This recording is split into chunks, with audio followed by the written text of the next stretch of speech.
Hello బా, అందరూ ఎలా ఉన్నారు? ఈరోజు మన ఛానల్లో నా వైఫ్ చేయబోయే వంట ఆలూ కోఫ్తా కర్రీ. ఈ కర్రీ రైస్, రోటీ ఇంకా చపాతీతో చాలా అంటే చాలా బాగుంటుంది. రండి ఎలా చేయాలో చూసేద్దాం. ముందుగా కడాయిలో 3 టేబుల్ స్పూన్ ఆయిల్ వేసుకొని అది కాగాక 10 నుంచి 15 బాదం ఇంకా క్యాష్యూస్ని వేసుకొని ఫ్రై చేసుకుందాం. అది ఫ్రై అయ్యాక చిన్నదిగా కట్ చేసుకున్న వెల్లుల్లి రెబ్బలు ఇంకా చిన్నదిగా కట్ చేసుకున్న అల్లం ముక్కని వేసుకొని బాగా ఫ్రై చేసుకుందాం. ఆ తర్వాత సన్నదిగా కట్ చేసుకున్న ఉల్లిపాయలు వేసుకొని బాగా వేయించుకుందాం.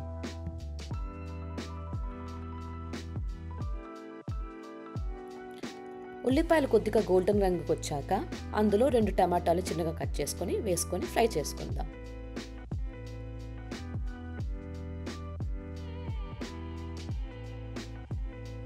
ఆ తర్వాత బాగా బీట్ చేసిన 1 కప్ కర్డ్ని ఇందులోనే వేసుకుందాం.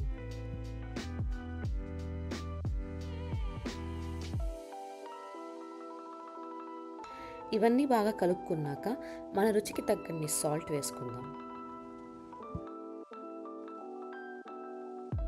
ఇందులోనే 1 టీ స్పూన్ పసుపు, 1 టీ స్పూన్ గరం మసాలా, మీ రుచికి తగ్గన్న కారం వేసుకొని బాగా వేయించుకుందాం.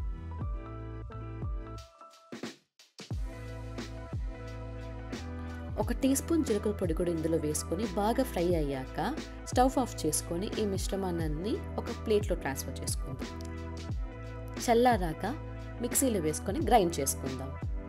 ఇప్పుడు ఒక గిన్నెలో 5 to 6 బాయిల్డ్ పొటాటోస్ని బాగా మ్యాష్ చేసుకొని అందులో ఉప్పు, పచ్చిమిరపకాయలు, కొత్తిమీర, చిల్లీ పౌడర్, గరం మసాలా మరియు చాట్ మసాలా ఇవన్నీ వేసుకొని బాగా మిక్స్ చేసుకుందాం.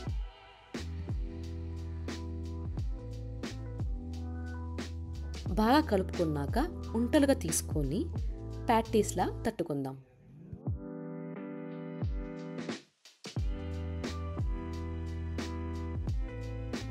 ఇప్పుడు ఈ ప్యాటీస్ని ఒక ప్యాన్లో ఆయిల్ వేసుకొని బాగా ఫ్రై చేసుకుందాం.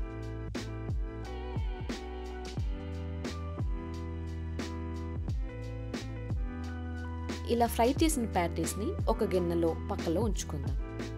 ఇప్పుడు కడాయిలో నెయ్యి వేసుకొని అందులో జీలకర్ర పట్టా వేసుకొని వేయించాక ముందుగా గ్రైండ్ చేసుకున్న మిశ్రమాన్ని వేసుకొని బాగా మిక్స్ చేసుకుందాం. ఆ తర్వాత వాటర్ వేసుకొని ఎంత కన్సిస్టెన్సీ కావాలో అంతకి తెచ్చుకుందాం. ఇవన్నీ బాగా బాయిల్ అయ్యాక స్టవ్ ఆఫ్ చేసుకుందాం. అంతేనండి, తినే ముందు ప్యాటీస్ని గ్రేవీలో వేసుకొని సర్వ్ చేసుకోండి. అంతే బా, మీరు కూడా మీ ఇంట్లో ట్రై చేయండి. ఎలా ఉందో కమెంట్ చేయండి. బాయ్.